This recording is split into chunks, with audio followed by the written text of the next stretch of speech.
Now, as I walk to the supermarket, I can help but read and chuckle on this sticker. The slogan is, when translated into English, is the data of the Filipino people I protect. Yeah, right.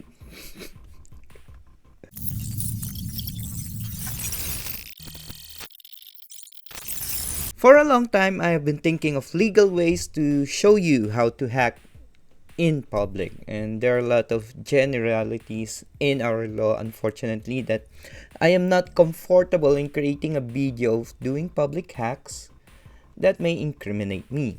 And with that in mind, I will be starting a series where I will try to share to you places that I visit, and as a hacker, do a walkthrough of what are the things that I will notice.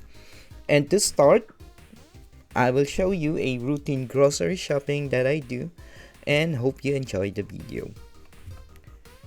Now, as you can see right off the bat at the parking, I have noticed exposed wires, and now I am sure that one of this is a data cable because you only need two for the power supply. Exposed cable like this, you can use crocodile clips, put an RJ45 at the end, and find the green and white cable and clip on those. And using Wireshark, you can now sniff the data passing through. Now, looking around, I can see that there are CCTV cameras in the parking area, and now I'm pretty sure that if you're gonna sniff the data coming from those cables, those data are just encrypted data of the CCTV camera. Now, as I go inside the mall, I use the elevator, and as you can see, there is a keyway on the elevator, and if you want to roleplay as an elevator maintenance guy and play with this elevator, the key is around 3,000 pesos online. Now, moving on, since not all store accepts card or GCash, I have to get some cash from the ATM machine. This is where I noticed that there are two different types of locks on the front door of the restaurant and the front door of the actual mall.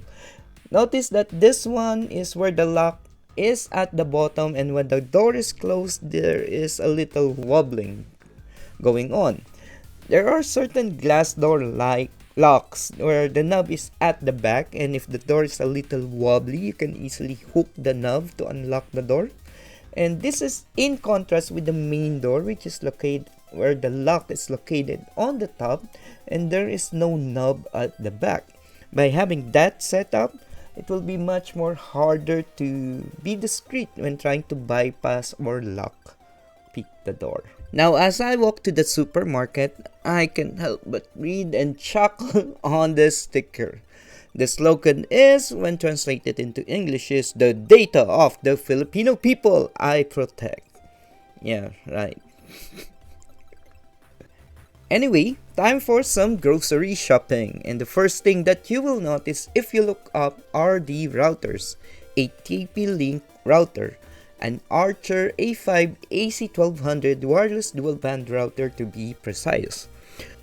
A quick search of a vulnerability for the TP-Link Archer A54 shows that there is a Stack Overflow vulnerability that allows remote code execution, and the worst part of it is that there is a POC in it, and yeah, that is very bad, and I hope the firmware has already been updated. Now, here's one thing I really hate.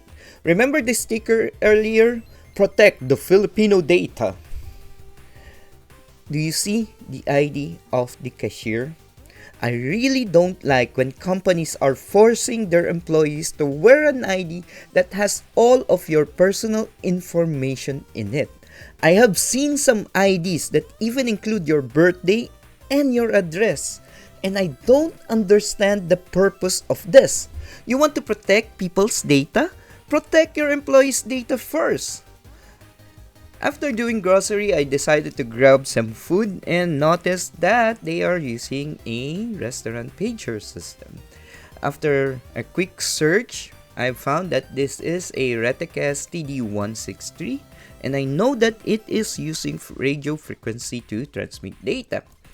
I would assume that this pager system would use a static data to be sent to this type of coasters.